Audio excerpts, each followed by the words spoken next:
Full Airtable Tutorial for Beginners, 2023. Hey guys, welcome to Speak About Digital. In this video, I'm going to guide you how you can easily use Airtable. I'm going to cover a very quick basic tutorial to get you going and understand how Airtable works. So, if you have no idea about Airtable and how to get started, then this video is for you. Airtable is a powerful and flexible tool for organizing and managing all kinds of data, from personal to professional. It's a combination of a spreadsheet and a database that makes it easy to store, organize, and collaborate on information in a visual way. Just before we start, please consider giving me a thumbs up. Otherwise, I'll go ahead and jump right into the Airtable tutorial. The first thing that you want to do is, if you didn't create your account yet, you'll have a link down below in the description. It's very easy to create an account. And if you already have an account, just skip this step and let's sign in. So here we are in my Airtable account. Once you're logged in, you'll be taken to the dashboard where you can see all of your bases. On the dashboard, you'll find three options to get started with Airtable. Start from scratch, quickly upload, and start with templates. Let's start by exploring each of these options. First, let's see how to create a base in Airtable from scratch. Although this is not the fastest method, we recommend trying it out first. You can use it to make a sample base and then try other methods for more complex bases. Making a base from scratch will give you a good understanding of how everything works and how you can customize each element. Later on, this knowledge will help you a lot. Once you've created your new base, you can start adding tables to it. An Airtable base is a database where you can keep various data sets related to the same project or process.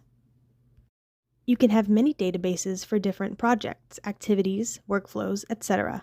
And tables are like spreadsheets within your base.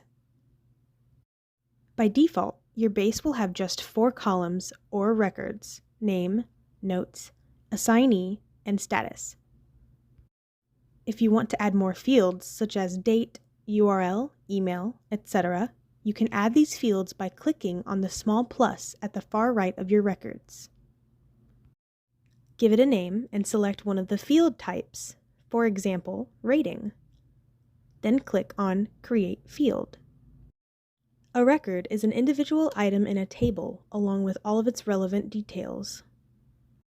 Now, with your base's structure set up, you're ready to start filling in all the items you need to track for your workflow. If you want to add another table, simply click on the plus Add or Import button at the top left corner. Here you can create a new blank table, or you can add from other sources such as CSV files, Google Sheets, Excel, etc. You can add as many tables as you wish, and if you need to change the order of your tables, just drag them where you want them to be. You can group, sort, and filter your data to analyze your data from different angles. Using the Group button, you can cluster related information together to quickly view records that fall into the same category, such as the items that are over or under rating.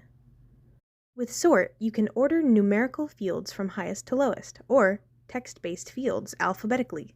Quickly see which parts of the event are costing the most and which the least.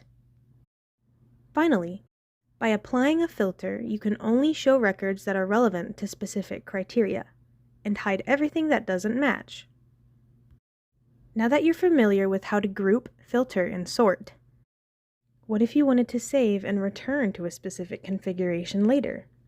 That's where views come in. Views are different ways of looking at your information that you can customize and save.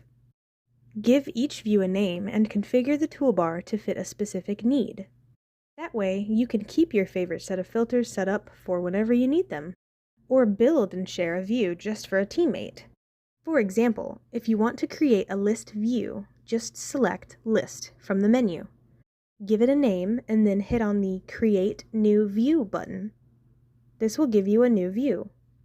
If you want to go back to your previous view, hover over the Views tab and select Grid View.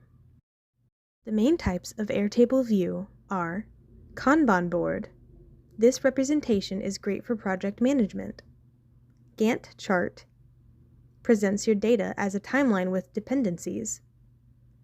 Calendar groups your entries by the associated date and shows them in a calendar. Form.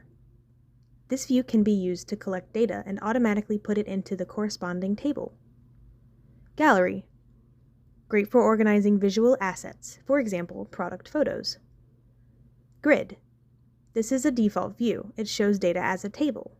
And others. Now that your base is built, it's time to bring your team together. You can invite collaborators to view, update, and edit your base. To invite a collaborator to your base, select the Share button in the upper right corner. You can send an email invite, create an invite link, or even set up a public read-only shared link. Depending on your teammates' needs, choose from different permissions levels. A creator has full edit access and control. They can make adjustments to the structure of the base in addition to adding, deleting, and editing records. Editor can add or edit records and build their own views, but can't create fields or tables. Commenter can comment on records and create personal views. Read-only access allows viewers to see the information, cannot edit or comment. Now let's move on to quickly upload. This feature allows you to easily migrate your existing projects in just a few minutes. Airtable supports various formats such as CSV, Excel, Google Sheets, and Jira. To upload your existing project, simply click on Quickly Upload, and then select the file format. Once you've selected the file format, a new window will appear where you can choose files from your computer to upload.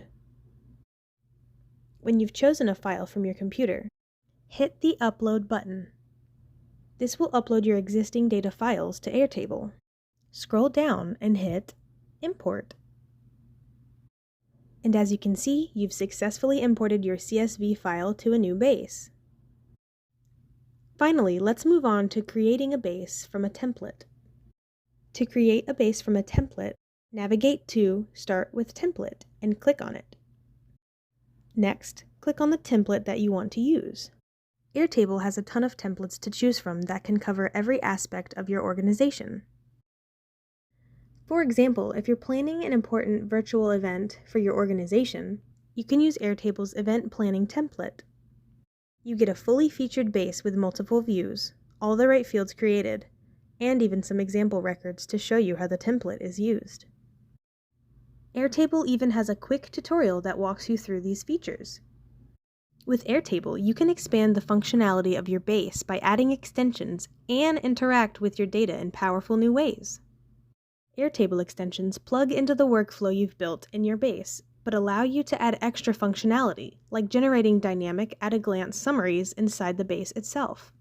Extensions also allows teams to import information and engage with external services.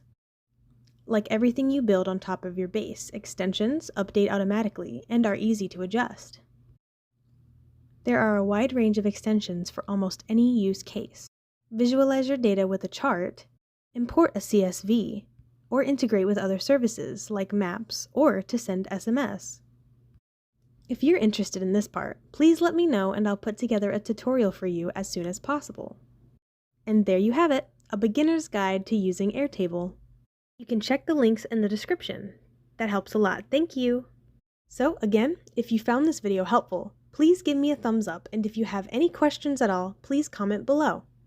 I try to answer all of the comments the best I can. Thanks for watching and take care!